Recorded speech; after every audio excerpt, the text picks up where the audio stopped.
Back, everyone, to the Rewatchers Council Angel Edition. Rewatchers Council here, Brent. Joined by the aforementioned, I guess, Brendan Moore. Brendan, how you doing, buddy? Good. This was an interesting one. It's interesting. It's interesting. My name's Snark. I will try and help guide us along here, and I will remember you. I will remember you. Not just the name of this episode, but also the name of my least favorite Sarah McLachlan song. What do you think about that? I was gonna say, yeah. Oh, yeah. Least favorite. Then ice cream. So I got two least favorites. All right. This particular episode aired November 23rd, 1999. Written by, of course, David Greenwald and Janine Renshaw. It's her first time writing for the BTVS universe, I guess. And she's going to write three more this season. And she'll go on to write for shows like Grey's Anatomy and Good Girls and Charmed, a bunch of shows like that. Directed by David Grossman, his first time directing an Angel episode. Of course, a lengthy list of Buffy episodes. The previous one he did there, Wild at Heart. An absolute heartbreaker of an episode. This one, I don't think it's so heartbreaking. You know what I mean? A little schmaltzy. I think that's a nice way to put it. It's maybe a schmaltzy episode. Yeah, I suppose. Yeah. Guest star alert! Guest star alert, Brennan. Now, of course, SMG's here. This is her first appearance on Angel. That isn't, through a flashback or something like that. But also, it's Carrie Cannon's first appearance as the female Oracle. Her only real major role. She doesn't really go on to do much else other than this. And the male Oracle, of course, played by Randall Slavin. He's going to appear in all of Ferris's favorites, CSI. He was also in Beverly Hills 90210. Roseanne. What's this one? He was in the movies Primal Fear and Zoolander. Yes. Yeah, I think he was playing the guy on the grassy knoll in Zoolander. Do you remember that movie, guys? Yeah. Now, on to the episode. So, Angel's back from Sunnydale. I guess he's beaten the holiday traffic. Cordy thinks because he's not visibly shook by seeing Buffy, he must be hurting bad. Because when you hold it together, it's when you hurt the most, in her eyes. Seemed fine to me. It seemed like regular old Angel. But for some reason, he pulls a stake out from his desk drawer. This is going to freak out Cordelia, obviously, turns out he needed it to level his desk. Okay. How ridiculous is this? All right. Janine Renshaw, you're on notice. You're on notice. That's just a stupid thing to do. Anyways, we get some quick exposition now about Buffy and himself. Cordy tells him if her ex came to town and only lurked in the shadows, she'd be. And then we hear, of course, Buffy butting in, saying, a little upset. So, Buffy Summers is here, and she's mad at Angel because he didn't want to see her in those couple hours he was in town in Sunnydale. Anyways, this is what, if you guys watched Rewatchers Council, Buffy edition, Buffy was upset because she wasn't going to see her family for Thanksgiving. Family being her mom, I guess, like that. But the reason she came to LA in this episode is told right away because she's going to go see her dad. Thanksgiving weekend. Come on, guys. It's just a simple conversation. You knew the two were going to cross over. Anyways, so she was really there just to guilt trip Angel about this stuff. A real brief interaction with Cordelia here. You figured they'd have a little more to say to each other throughout this entire episode. Also, spoiler alert, the last time they ever talked to each other in the shows, if I remember right, I don't think we ever see Buffy and Cordelia talk again. Anyways, she wants, She tells Doyle and them are gonna go leave them alone. Doyle, they can explain that, you see someone, but you're not seeing them and stuff like that is ridiculous. But they'll fill Doyle in on, what their relationship's like, anyways. Mhm. The whole angel plot from from Bangs, I thought it was ridiculous.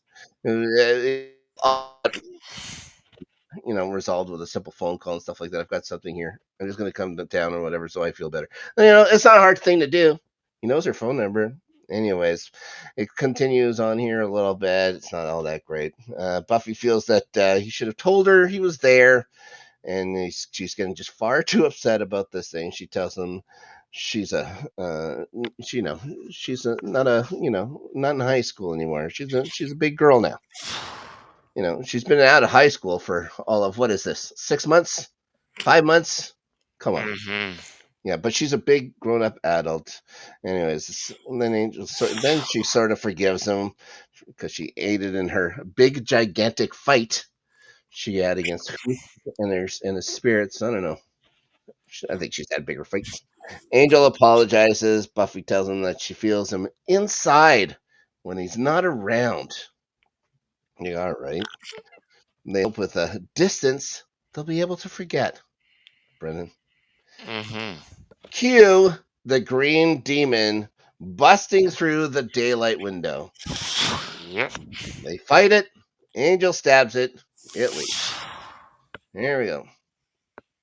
We gotta get better windows. Anyways, they track it back to the sewers. Buffy puts a dig in on Doyle and Cordy rushing off for signing danger. Almost stakes a rat. Shouldn't, this isn't her first sewer walk. You know what I mean? Mhm. You figure she'd be able to figure out what's a rat and what's not, even if it is in LA. They're always bickering now, Buffy and Angel. She wants to even the score, though. Angel can smell the demon's blood. They get to another tunnel area where, Angel starts feeling weird, starts talking about how the blood is powerful. Buffy confesses she finds it confusing being around him. You know, he says the demon blood is gonna, it's not all that great. She says that it hurts to be there with him, but you know, he's gonna live with it and stuff like that. I don't know if Angel saying that he's gonna live with it is a correct term. He is, Mhm. as he is for sure not alive at this point. At this point. Anyways, it's unbearable. She's right in front of him. Then they build that romantic tension now, but they'd have to leave each other again if, they start doing all this stuff. They can't have that happen. It's too dangerous. We know what happened last time, Brennan. We So, do indeed. yeah, Buffy's gonna go head topsides. Angel's gonna keep to the sewers. He tells her to head to the Lone Bar. All right, it's the first time we've heard of the Lone Bar here. It's a place where demons go to patch themselves up. You know, Interesting. okay. Anyway, Angel finds it, finds that demon while she's up there. Takes him really no time at all. He gets his hand sliced right away by this thing. They fight. Angel's gonna stab the demon. Its blood runs into his cut. We get to see some white light happening, and his heart starts beating. Huh? So, not the white light and evil like we saw last time. Get the white light and life. Life for Angel. Doyle and Cordy are going to get back now. They think the heroes fought each other. They don't notice that the glass was busted inside of the office and not, the other way out. Cordelia notices a huge pile of dust. Saying, "Oh crap!" Mm. Buffy stabbed Angel. That's it. Turns out she just didn't clean up from under the rug. How, how does anyone let that amount of dust pile in a spot? You invite people over to this thing. That's your office. You have clients in there. How's there that much dust? Anyway, just something that irked me, I guess. And Angel is going to now walk in to the sunlit office, and it happens so often now that they don't even notice. Not at first, anyways. Cordelia realizes this though. She thinks he bought an umbrella, which is if he could always just have bought an umbrella. Why didn't he have done that before? Anyways, Doyle Hmm. knows what's going on. Angel then explains what happened. It reminds you kind of like an earshot. Buffy touched the blood of that one demon. All of a sudden, it got her powers. Anyways, this one just Hmm. gives Angel life. Now Angel's feeling his age a little bit. He's got a sore back and hunger. Turns out he's hungry as hell. He's hungry enough to eat a Pop Tart. Brennan, Hmm. I'm not a Pop Tart fan. I thought, oh, the first thing you eat is a Pop Tart. Anyways, he starts eating all kinds of things from the fridge. I write my notes or whatever. I hate to think of what that food is going to do to him in a couple of hours, and then he starts Hmm. mentioning it himself. Also, why did they have so much food in that mini fridge? I wonder about that. There was a lot of food, little to no blood that I could see, but there was a lot of food considering they really make not much money there at all. Hmm. Anyways, he's gonna send Cordelia out to tell Buffy that he got the demon, but he doesn't want her to know what he found out and stuff like that. He's gonna keep that on the down low. Anyways, the Doyle finds out that these demons are called Mora, and they're powerful assassins. And they're always powerful assassins, and for some reason they need a lot of salt to live as well. Yes, I thought that was interesting. Yeah, and the salt is just scattered around sewers, which is pretty gross. Anyways, their blood also has regenerative powers. Angel sees now his reflection for the first time in how long? Mm. Doyle thinks he should be happy. I thought he was happy. I thought he was I thought he was a pretty happy guy. He sure looked happy eating all that food. And then wonder if the powers that be, may have helped on all of this here, Brendan. Anyways, Angel wonders if it's permanent, then demands to speak to the powers that be. Doyle says it's easier said than done, but Angel's adamant. So Doyle suggests, well, maybe the oracles could help there. And he tells them that they're finicky and unpredictable, and they have to make it snappy. He says it's easier said than done. It was quite easy. It was incredibly easy for him to get access to these oracles here. Anyways, Doyle can't go through, and it's just because Angel's heart is pure. It's the only reason he can go talk to these guys. Doyle's gonna open a doorway to them. They call him, and he gets in there. And it's like, "Hi, how are you doing?" They call him a lower being. That's gotta hurt. He doesn't. They don't even know him. Anyways, uh, so they ask for an offering. Angel gives him his watch. Gives her his watch. She's a big fan of time, so she Hmm. appreciates it. They discuss that Angel's not a warrior anymore. They scoff at his assumption that the powers that be tell him it was, what are you gonna do? It's not the powers or anything. They tell him it was just a regular old Mora demon. They confirm he's human now for good. He's gonna grow old. He's gonna die. Not great. He's released from his fealty as a warrior, no longer useful to them. Then they kick him out. He tells Doyle he's free. And he asks him what he wants to do now. The answer? Oh boy. Nope. The answer is a girl that he's been spying on since she was 15 years old. The freaking sicko. Yeah. Yeah. So he's gonna go find her, give her a great big daytime smooch. First time they've ever done that. Ah. Really. Then we see Doyle calling out Cordy for being jealous of Buffy. She says he doesn't understand what'll happen. Says explains more about the lore between the two of them, but since he's cured, what are you gonna do? Doyle thinks that she can be sure that they're going at it. She can't be sure that they're going at it right now.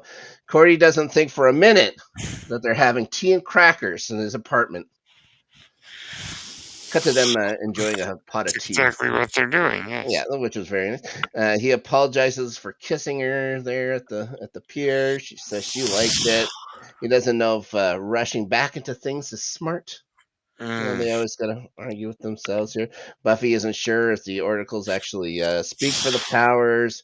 Essentially, they're scared of Angelus returning. Is what's going on. Oh. They're a little gun shy because they know what happened last time. They agree waiting the smart thing to do. Angel's just unsure of what his purpose is gonna be. He doesn't want her to lose focus on the. Gotta keep focus on the slaying, Brennan. I've said it once. I've said it 100 times. Yes. Now Buffy's gonna start feeling sorry for herself again. It's never a good look for her.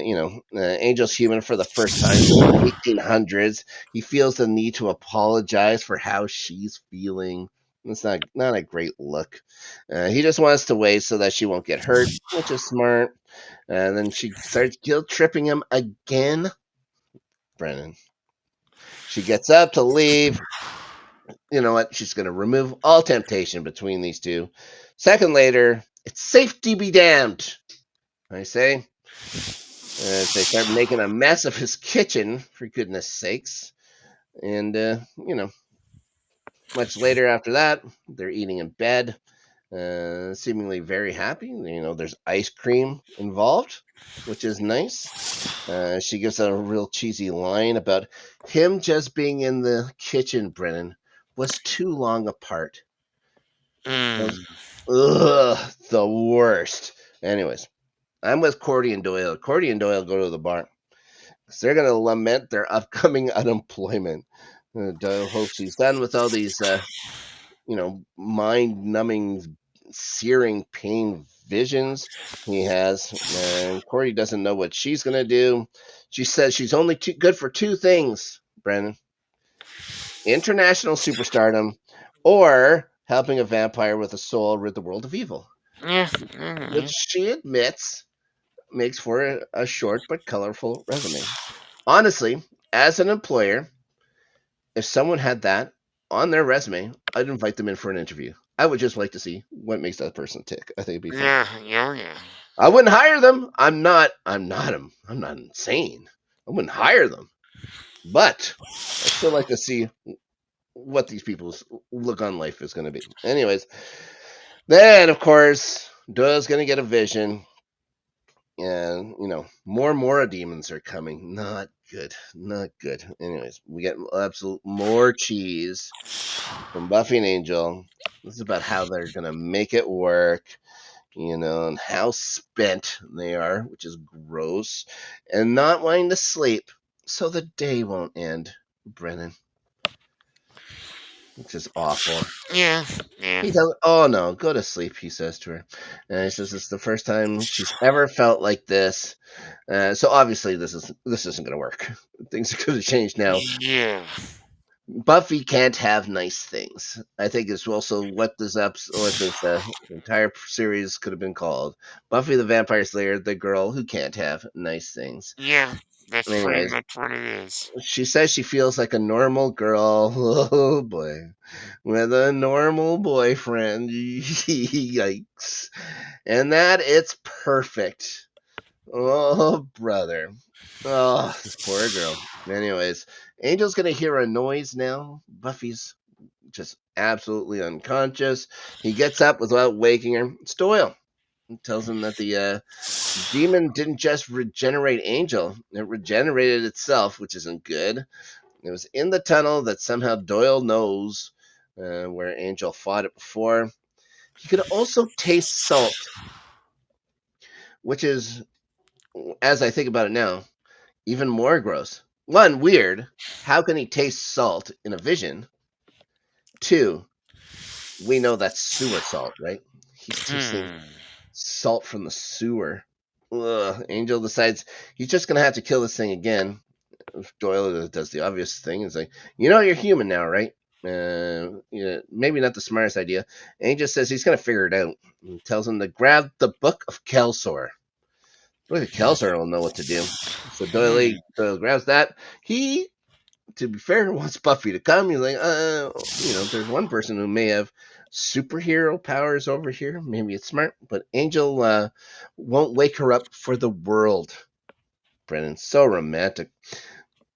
Now, Doyle says it's going to be bigger and stronger. Angel does still want to do it alone, though. Just to prove he can. You know what? He's a regular Joe, but he can still help Mhm. out. You know. Angel asks how he's going to kill it. He's told to bring a darkness to 1,000 eyes. That's a pretty obvious what to do. Uh, Okay. Angel then sees a whole bunch of dead bodies. He's starting to get grossed out. It's Doyle that has to comfort him. He says that's just a human reaction here. Then here comes the demon pouncing on them from up above. Angel starts getting his absolute ass beat. Doyle gets knocked out with one kick.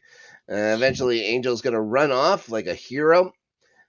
Buffy's awake now. She finds Cordelia packing some things and stuff like that. She's off to sell them to raise money for a severance package that she's not going to get.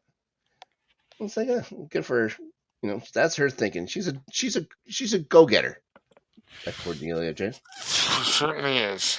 Then she asked Buffy if she ever thought how Angel turning human would affect her. Buffy asks her where Angel is. She says he told her not to say. Then give Buffy crap for wanting both Angel and to save the world. She can't have everything. Pick one of the two. Then lets it slip. He went to go fight that demon, who it turns out is still kicking Angel's ass. Then they fall into another pit, like a pit, like room. What pit falling in these two crossover It's episodes of true. Buffy and Angel? The Mora, steps on him. He's got his sword above him, ready to take out Angel once and for all. He tells him that the end of days is nigh and blah, blah, blah. With everyone he kills, 10 are going to rise. We've heard those kind of things before. But somehow Buffy has traveled by sewer map and has made it there just in the nick of time to save Angel. Now they're going to start fighting. Angel gets up, throws some of that sewer salt in its eyes. The thing gets knocked back, and the demon then grabs Buffy, gives her a classic wrestling style backbreaker, which is something I thought was pretty funny, like she's Jim the Anvil Neidhart or something like that. Then it dawns on Angel to smash the jewel in the middle of its forehead, the big red shiny jewel that is just in the middle of their forehead for no reason. He tells Buffy to do it. She does.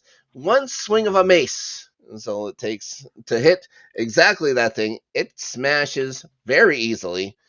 The bad guy just disappears. She goes down. She starts nursing Angel now, telling him it's gonna be all right, Brennan. Next scene, though, somehow it just cuts right back to Angel with the like they're missing a lot of this episode. It seems from when I was watching it, because Angel's just back with the oracles. He's brought a Qing vase. I guess that's a Chinese dynasty from the early 1800s, Mhm. and he wants to know what the Mora demons, if what the Mora demon said is true, and that the end of times is coming. He asks, so what's going to happen to Buffy? And now that they said, yeah, probably. The answer, not great. She's gonna be as a warrior. She's gonna probably be one of the people that dies first, for God's sakes. He starts begging for her life. And they say, no, no, no, no, shut down. Then he said, well, maybe you can restore my vampy little soul back to me and stuff like that. I can just return to everything that was and stuff. He says he's useless to them, like this in their cause. And they can fix it. All they have to do is restore his vampireness and his soul. The Lady Oracle starts to argue now that since he's willing to sacrifice love and happiness, he isn't a lower being. A lower being would never, you know, sacrifice love and happiness. So he's told to do it. The entirety of events from when he was first attacked, conveniently, conveniently from when he was first attacked by the Mora demon until 24 hours later, gonna be erased from time. Except he's gonna have to carry the burden of knowing that those 24 hours happened, even though nobody else is gonna remember. Eh, Mhm. Oh. Yeah. So Buffy had what? A couple hours of happiness in her entire life so far. Poor thing. Anyways, back at his place, he tells Buffy, what happened, what's going on. Surprisingly upset. Buffy usually handles these rejections so well. Gets a little upset. Gets a little upset. Yeah. Yeah, she argues that things always come and they always get defeated. And he says he's not going to let her fight alone. She isn't taking it. He tells her he'd be a liability to her. He can't be with her if it costs hers or other people's lives. She's going to start crying, of course. She understands. She knows what will happen. He tells her, but it's happening in a minute. Didn't get much time to get her on board with this. She starts breaking down again. She asks, "How can she go on knowing what they could have had?" And he's like, "Well, I'm not really gonna have to worry about that much, Yeah. you know what I Yeah. mean?" They kiss and they start crying. She says she's never gonna forget Brennan ever. A second later, they're back in his office. She's forgotten. She has no idea Yeah. what's going on. Yeah. Yeah. So it's 24 hours before Angel realizes what's happening. And this time, when the demon jumps in, he just disintegrates it right away with this clock he had on Mhm. his desk. Pretty good shot. Pretty good shot. And you figure the Mora demons have one thing that can destroy them easy. You figured they protect it a little better. Like wear a helmet. What's so? I don't get it. I just don't get it. Anyways, and Buffy asks how he knew how to do it. And he says he's had lots of time to study. He says, being a little coy. And then she leaves. Doesn't even say goodbye. Just leaves. Pretty rude. Pretty Mhm. rude by Buffy. So that's the end of the episode, guys. And next time, oh boy. Brandon, you don't know. So Hero is the next episode. Yeah. All right. I'll be joining you for that one too. So You're gonna have an interesting time with that. Thanks everybody for watching the show, listening, following along on the rewatch. Brennan, let everyone know what you're up to when you're not rewatching Angel. you can find me on Blue Sky at brynmar.bluesky.social. They really need to shorten that, I tell you. Yeah, it's an uncomfortable thing to do. You can find me on Apple, Spotify, and YouTube at Page Turners They Were Not. Yeah, boy. You can find more Rewatchers Council here on Let's Get Ready Network. Like I said, the Buffy, the Vampire Slayers come out to you live Thursdays, 5 o'clock Central, the one time zone that truly does matter. So that would mean it's 3 o'clock Pacific. Then Rewatchers Council, this Rewatchers Council Angel Edition, of course, coming to you Fridays, same time, just probably not live, sometimes it's live. Same Buffy place. That's right. Same Buffy channel, folks. Also, the good folks here at Let's Get Ready Network have also been rewatching the MCU. And this weekend, they will be covering the Avengers. Oh, yeah. My favorite. So, it was. I just remember enjoying it so much in the series. I haven't rewatched it in so long. Maybe it's time. Anyways, you guys can watch all that. That's comes out Saturdays on the Rewatchers Council MCU edition. Of course, this is YouTube. You can always go back and find the episodes you may have missed, just in case. You could always like and subscribe. That way, you get little notices when things like this do pop up. Over on the sports channel, we got a sports channel here. Let's Get Ready Network Sports. Well, Adelia and I, our old pal, fellow councilwoman, Adelia Chamberlain. We do starting 11. Of course, that is off until end of summer because it's only about the English Premier League. Maybe we'll do a couple of things about what's going on with the Club World Cup this summer, but starting 11 proper won't be back until August. But there's playoff beards about the Stanley Cup Finals. We've been covering that as well. Adelia, our pal Ryan Christensen, been joining us. Yeah, Florida, Edmonton, nightmare for me, as Edmonton has yet another chance to win a Stanley Cup, and just disappoint my faith in humanity and anything that's good in life if they win. Saying that, saying that.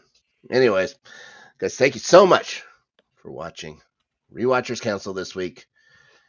And in the words, Buffy Summers, we will see you all again next time.